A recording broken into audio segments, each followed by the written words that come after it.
All right, welcome to the Dad Nation podcast, where men go from good to great in their life and love.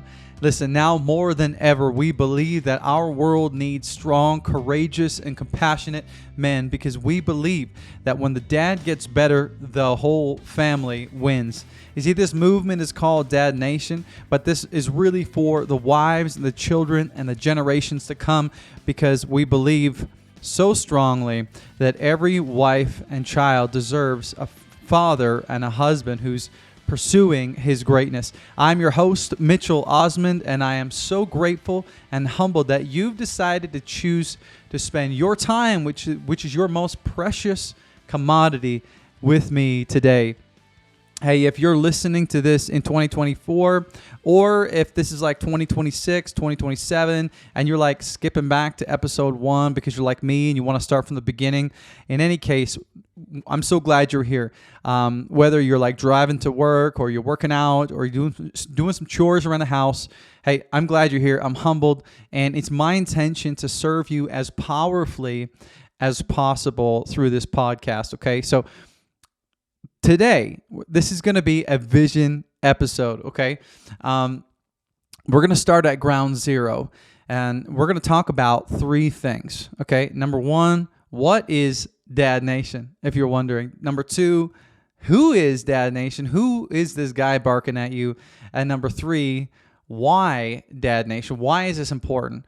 But before we get into that today, I want to just basically set some ground rules and just let you know some of my intentions for this podcast. Okay, so number 1, I want every episode to be filled with practical and tactical tips.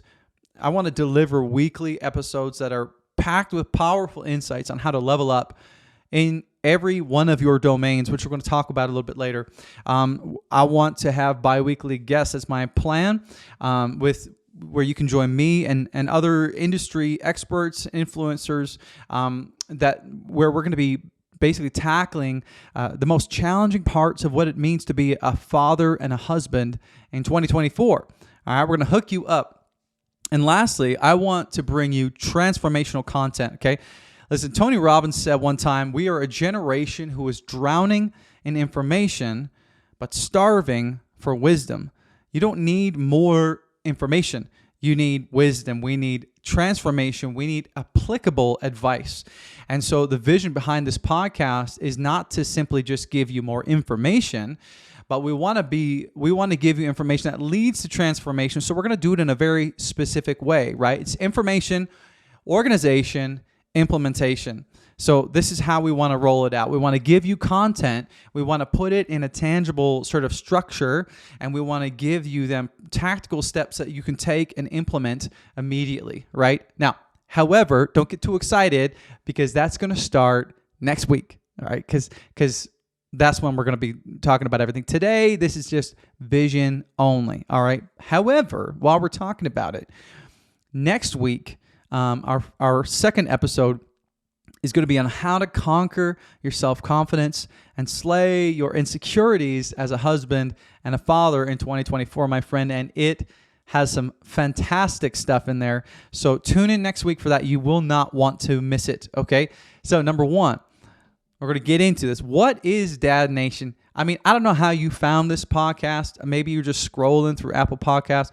Maybe you found it on Instagram, whatever the case is. But I want you to know what it is, and I'm going to tell you a little bit about our mission, okay? So our mission is we want to transform the lives of 500,000 men through the power of media and mentorship. Now, man, that number sounds insane to say out loud, but hey, humble beginnings, right? Here we are. And we're going to do that through leveraging the power of content, curriculum, and coaching. See, our content is what you see on your socials, right? You see on YouTube, our podcast, our Instagram, our Facebook, all that kind of stuff. It's free, consumable content for you. Number 2, curriculum, which is courses, resources. You can check out our website. Lots of good stuff up there already. And then 3, which is coaching. I do one-on-one coaching, and I do cohort coaching, which is like small group coaching. We call that the Dad Nation Coalition, which is where we take a 6-month deep dive with 12 men or less on a journey to really dive into the the 4 domains that we focus a lot on, which we'll get into. If you want to learn more about that, you can check out the website at dadnationco.com/coaching. Would love to set up a call with you to talk about how I can serve you. But anyways, whether you're taking in the curriculum or the content or the coaching, I talk a lot about we have a 4-fold focus, right? We talk about our family, which is our key relationships, relationships with our wife, our kids, all that kind of stuff. We talk about our fitness, which is exercise, nutrition, working out, how to pack on muscle, how to lose fat. Our focus, which is all about our mindset, limiting self-beliefs, how to gain your self-confidence, all that stuff. And there's just a whole lot to unpack there. But then lastly, our future, which is like goal setting, goal getting, legacy planning, just getting crystal clear on the future that you want to create for those that you love. So that's how we kind of unpack it. We also talk a little bit about faith and finances as well, because I'm also passionate about those things. So you'll probably hear me sprinkle in things every now and then about faith and finances as well. But listen, in any case, no matter what the platform is, no matter what we're talking about, Dad Nation is essentially a community of men who are unapologetically in the pursuit of greatness in all these areas mentioned, right? Because we believe that it is still a good thing to be a strong, confident, masculine, and passionate man in 2024. Dare I say it? And unfortunately, our culture has kind of created a generation of men who just sort of accept the average, right? We shy away from healthy challenges and competitions. We hide behind our screens and our devices. Men who value instant gratification over intellect and grit. And it seems as though somewhere along the way, we've developed thin skin and hard hearts. But I believe what we really need is thick skin and soft hearts. Or as the saying goes, we're easy to love, hard to kill, right? We believe that every day we are writing a new chapter in our book of life, and that when we die, our loved ones will tell that story of our lives, and they will reflect on all the chapters that we wrote, right? They're going to tell that story to your kids and your grandkids.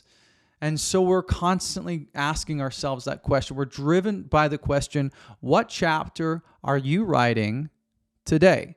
Right? And the beauty of this question is when you're asking yourself that question, each day is a new day with more love, more grace, more opportunities to try again and get it right. Because inevitably, we're going to mess up. We always do, right? Each day is a new opportunity to write a new chapter that was better than the previous one.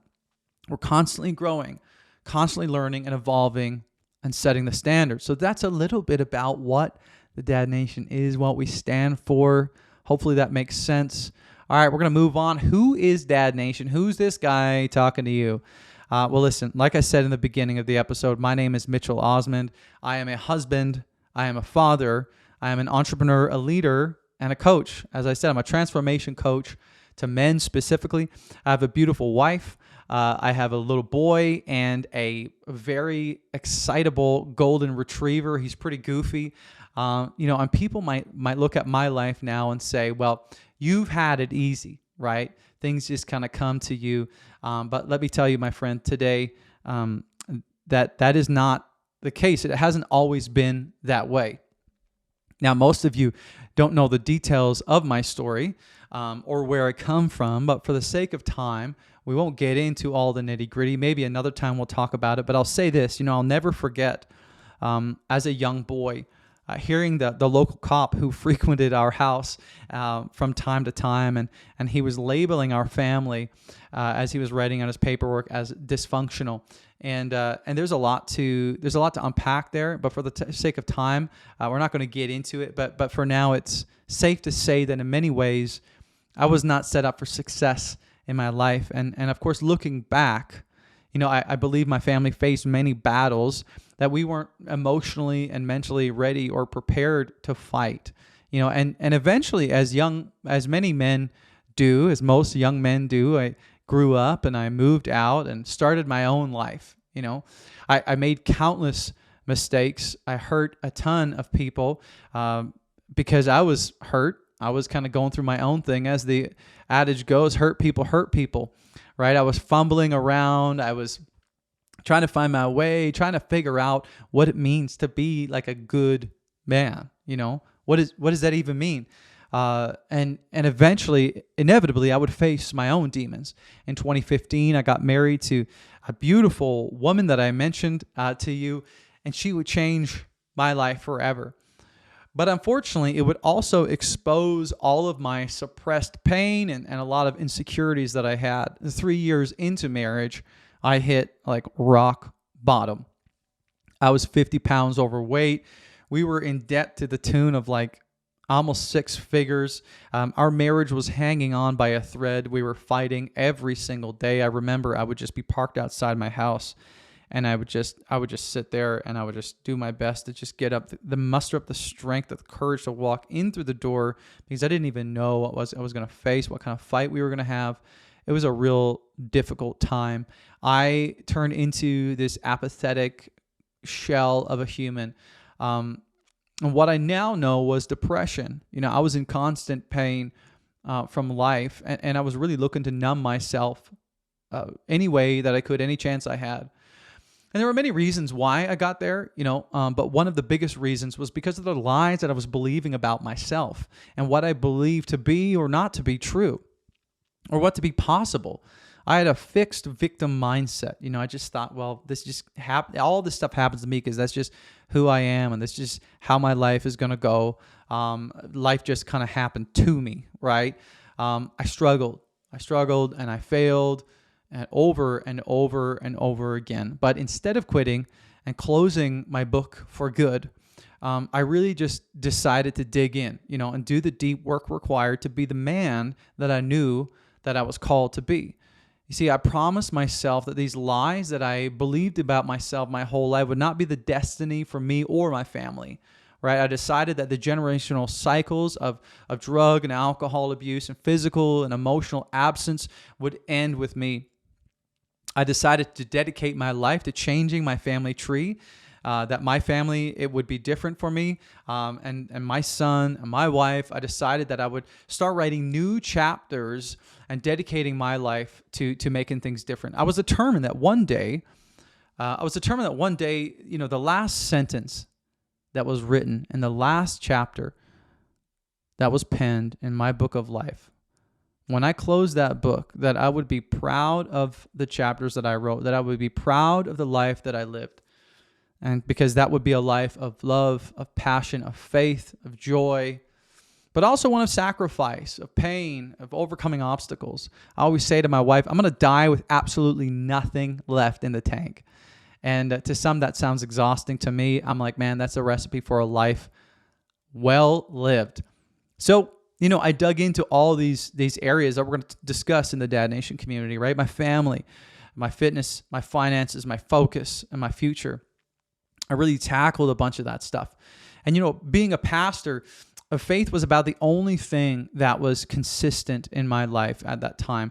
And looking back now, I could see that even in the darkest seasons of my life, I had this undescribable confidence that there was a higher power that was calling me to live a better life, to be a better man, to be a better husband. So I sought professional help. I read voraciously. I sought out mentorship and accountability. And I had this insatiable appetite for personal growth and to become more, and I became more and more averse to just taking the easy road.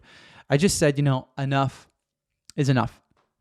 It was a crazy season for me. It was 3 years that I really was just obsessed with really tackling these areas of my life and transforming my life as I knew it. So, and listen, on this transformation journey, a physical transformation was one of several types that I went through. Now, if you're listening to this podcast on an audio version, I have some before and after pictures thrown up here on YouTube. Now, I share these photos not to brag, right, but simply to show proof that there's no fancy lighting, there's no Photoshop, there's no special effects. There's simply just grainy ghetto bathroom and basement selfies, right? This was the grind. Now, why is this physical transformation important? And it's important because I believe that oftentimes our physical bodies are a reflection of the discipline we have in other areas of our lives. Now, notice the man on the left of each picture. He's too insecure to even look at the camera. He's looking down. He's ashamed. He's embarrassed of what life has become. I don't even recognize that dude anymore. Now, notice the man on the right of each photo, right? He's confident. He's excited. He's ready to take on the world and whatever comes next. He's ready to the confidence, the satisfaction and the passion was a reflection of the success that I was seeing in all the other areas of my life at the time, which was like financial security, a restored marriage, and more passion and clarity on my future and what I wanted for life. And you see, when people go through transformations like this, there are always pivotal points, changing or turning points. And oftentimes people ask me, what was a turning point for you? And one of the most significant turning points for me was when I was singing at a funeral. Okay, so as a music pastor, I was asked to perform at this funeral of this wealthy, real generous, really popular businessman who passed away.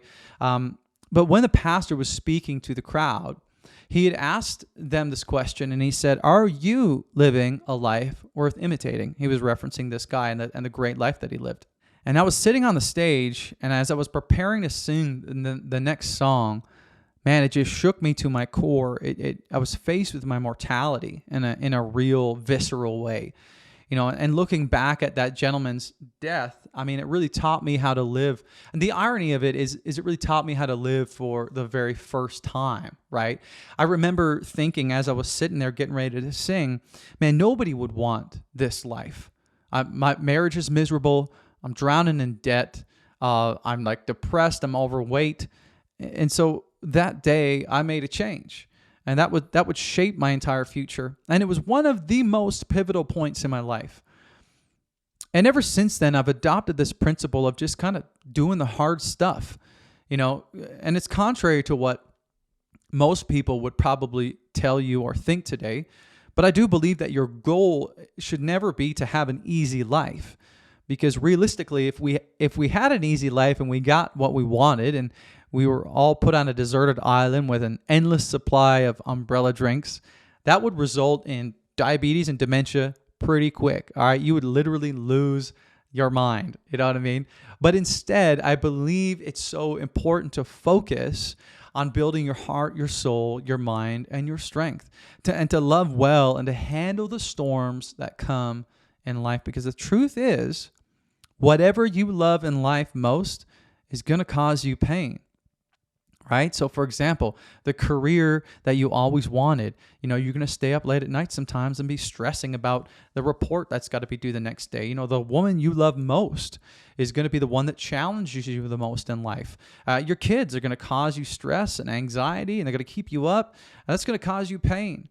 Consistent weight training and denying, yourself the sweets and the treats, it's going to make you sore and stiff after coming home from the gym. That's going to be painful, right? But then again, so will the opposite of all these things, right? Being jobless and broke is painful. Being lonely is painful. Having a broken relationship with your kids is painful. Being unhealthy and overweight and having a body that's riddled with disease is also very painful. So my motto is, don't look for an easy life. Simply just choose the pain you want to embrace and go all in. You know what I mean? Go all in. One of my favorite quotes, you've probably heard this before, is by a gentleman named Jim Rohn. And he says this: "We all must suffer from one of two pains, the pain of discipline or the pain of regret.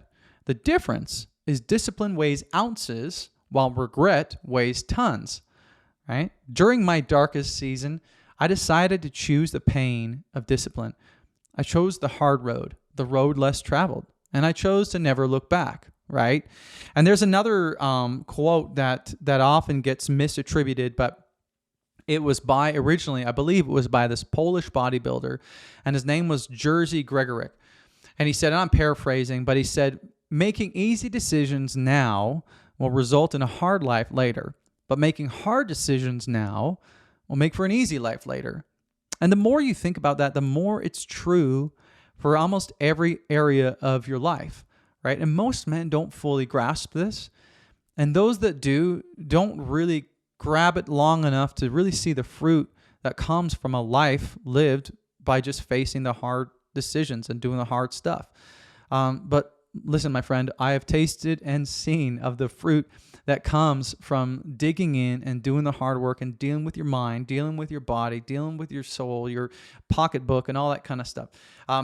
It's incredible, and it transforms your life. And so this is why I've dedicated my life to helping men create the life that they've always wanted. Because after a decade of leadership and mentorship and entrepreneurship and an intense focus on life mastery, I've decided to dedicate my life to helping other men have it all in their life too. A lot of men think they might have a successful career and they might make a ton of money, and they might say, well, in order to do that, I can't have a good family life, or I can't have a great marriage, or vice versa. They'll say, in order to have a great life with my kids and my wife, I can't have a high-paying job, or I can't be in good shape while working a lot. I can't, you spin any scenario you want. And I'm here to tell you, you can, right? And there's just a way to do it. So anyways, without ranting anymore, I want to tell you another story about a gentleman named Alfred Nobel. And if you haven't heard this story before, it's worth hearing. So don't fast forward past this. But many of you have probably heard of the Nobel Peace Prize, right? Now, the founder of the Nobel Peace Prize was Alfred Nobel, right? But what a lot of people don't really know was that he was actually originally famous for inventing nitroglycerin, right? If you don't know what nitroglycerin is, it's dynamite, okay? And when he originally invented it, he called it Nobel's blasting powder, which is kind of crazy. We all know him for peace and all that kind of stuff today, but the reality is he invented dynamite, and it wasn't long after he invented it that it became like a massive weapon used for war, and especially in the Spanish-American War. And that, of course, that happened a couple years after he died. But flashback 10 years to before he died. So Alfred wakes up one morning and he's reading the newspaper, and his brother Ludwig had died. And the newspaper writers got the name wrong, and they spelled Alfred in the obituary instead of Ludwig. And so he got up and read this obituary, this newspaper headline that was written about him, and it said, "The Merchant of Death is dead." And this bio went on to say that Nobel became rich by finding ways to kill more people faster than ever before. And so here is this, probably one of the very few people who had an opportunity to directly read about the legacy that he was leaving. Now, the plot twist here was he was devastated. Like legend has it, he was mortified, and he changed his life from that point forward and dedicated his life to creating peace, right? And which is kind of crazy. In 1896, when he died, he left over half of his wealth, which is over $500 million, to establish the Nobel Prizes. And even his family were so upset that they took the will to court and they tried to dispute it because they were so upset that they weren't going to get the other half of his fortune. But so why do I share this story with you, right?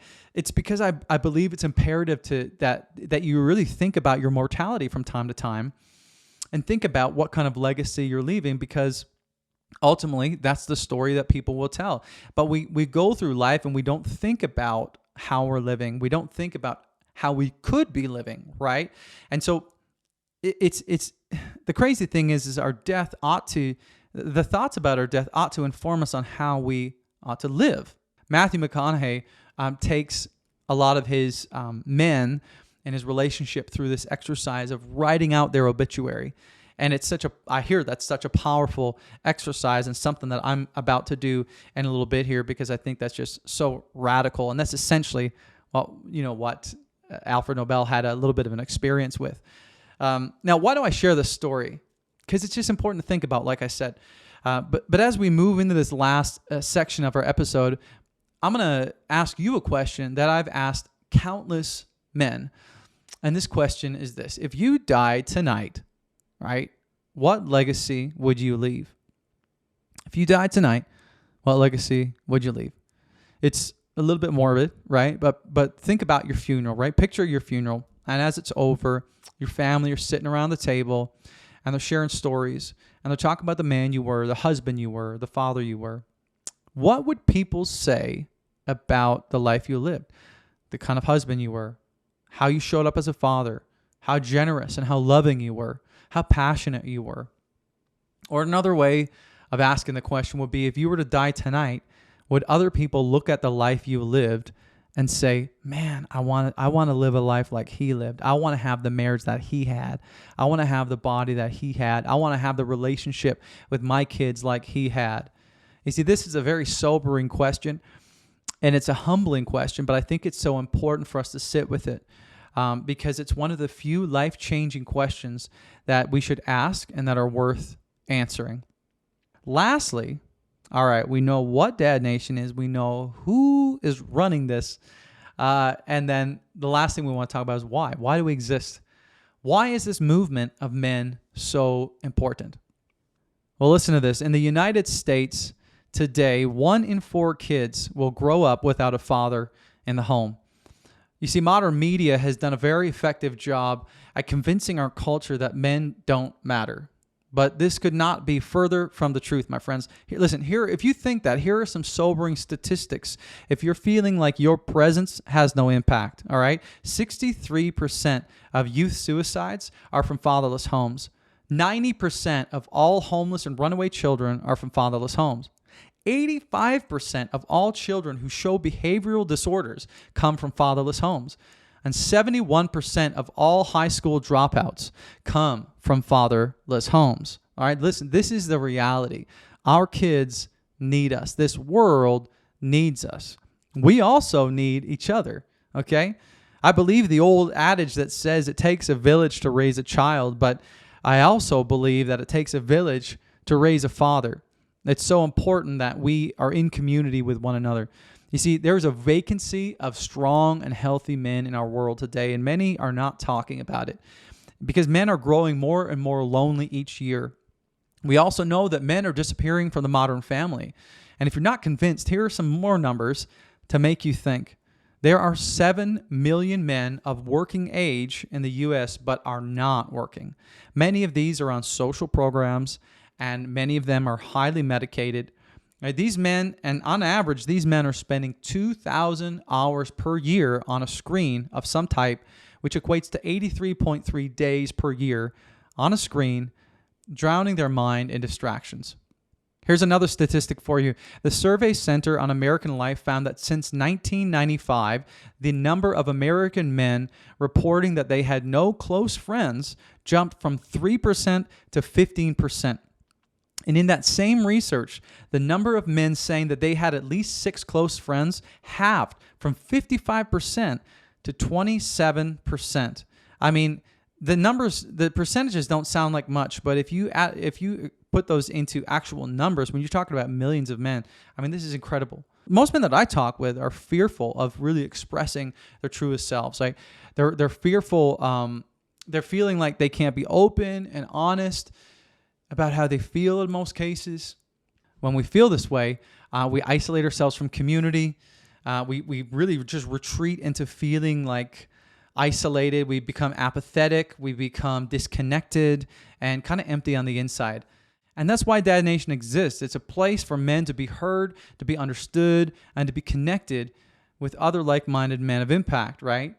So listen, what's the takeaway? I hope that you're hearing from these numbers and these statistics that you matter. Who you are matters. What you do matters. How you show up matters. Another thing some people ask me is, why do you use a flag as a logo? Right? Well, it's simple, because flags serve as powerful reminders, right? By definition, a flag serves as a symbol for a few different things. It serves as a symbol of where we come from and what we uniquely have to offer the world and the society in which we live. Another thing it symbolizes is our loyalty to something much larger than ourselves. And lastly, one thing it symbolizes is that it reminds us of who we are and that we will not be forgotten. And this could not be more true than for the men of Dad Nation. You see, because we believe that we have much to offer this world. We're not consumers, we are producers. We add value to every relationship, every interaction, and every situation we find ourselves in. We're a part of something bigger, much larger than ourselves. Our actions are much louder than our words, though our words are also very powerful. We're modeling the way of the committed and courageous man. You see, we're modeling a life of excellence for our families, for our culture, and for our world. You see, we're changing the trajectory of our children's destinies. We're breaking generational cycles. And what we do is so much larger than ourselves, right? And lastly, we will not be forgotten. We will live a life worthy of imitation, as we've been talking about. We will live lives with unmatched tenacity. We will leave legacies that inspire generations to come through the way that we love, the way that we give and serve. We will set a standard for how our children and our grandchildren will live and what they value, right? So that's a little bit about what we are, who I am, why we do what we do. We're wrapping up here to the last part of the episode, but before you go, I want to let you know I've got 2 gifts to offer you today. And one is a free course that I'm offering, and it's called Remodel Your Marriage. And in this course, we talk about the 4 pillars to every healthy relationship and how to go from incompatible to irresistible in your marriage. All right. And listen, in this course, we do a deep dive into the four components, which are how to love, right? How to feel, how to fight, and how to have fun. And if your marriage is in a hard place right now, or maybe just kind of stale and you could use a little remodeling, check out this course. I've put a lot of time and effort into it. If you want to get it, it's dadnationco.com/remodel. And just go there and you can just sign up real quick. It's super easy. If you're watching on YouTube, I'll put it in the description below. But that's it. Now, the second one is if a course is a little bit too much for you to bite off, I've got a free guide it's just a free PDF that I want to give you as well, called The Roommate Remedy. And this is 113 ways to have fun with your wife again. Now, this is for like if you and your wife have become just kind of bored in your marriage. Maybe life is just very routine. You kind of do the same thing day in and day out. You're doing your chores, taking care of the kids, drop-offs, all that stuff. And you feel like you've just become really good roommates. You're not having fun anymore. This guide is a really cool tool that you can download and run this checklist through with your wife to find creative and new ways to have fun and spark intimacy with your wife again. All right. Now, if you want that, you can go to dadnationco.com/remedy to grab it. Okay. And again, if you're watching on YouTube, I'll put it in the description below. And listen, the very last thing I want to say to you, and one last thing I want to ask of you actually, is would you consider helping a brother who is struggling in their life right now? Because here's the thing. We know that right now there are thousands of men who are looking for help. They're searching the internet to try and save their marriage, try and save their health, or save the relationship with their kids. And maybe it's a man who's just behind you on your journey, right? And he's just trying his best for his family. And statistically speaking, we know that there are probably several men in your social circle that are wrestling with some of the same things. And so if you really resonate with the vision of Dad Nation, if you've found this podcast episode to be valuable already, would you consider just taking 60 seconds and doing your part to help me spread this message? And here's how you can do it. Simply just give us an honest review and subscribe, whatever platform you're listening on, whether it's Google Podcasts or YouTube, or I've got several. So, and if you really want to go to the next level, would you consider taking the link to this episode, this podcast, and sending it to a friend of yours that you know could really use this information? Or perhaps perhaps there's someone in your head right now that you think could really use this, or the following episodes that are coming up. Now, you may be listening to this and you may be thinking, well, why would I do that? Why would I go through the effort of sharing this? And let me tell you, it's because that the more men that hear this content, the more marriages we can save, the more fathers we can help step up, and the more lives we can change forever, because we believe that when the dad gets better, the whole family wins, right? And so in these last few moments of this episode, I want to leave you with this quote from Henry Ford. And it's this: if you always do what you've always done, you'll always get what you've always got.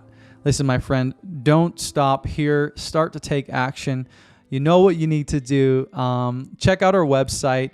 Check out those resources. Tune in next week for this next episode on how to conquer your self-confidence. It's going to be a banger, my friends. And listen, lastly, I am in your corner. I'm rooting for you, brother. We'll see you next week.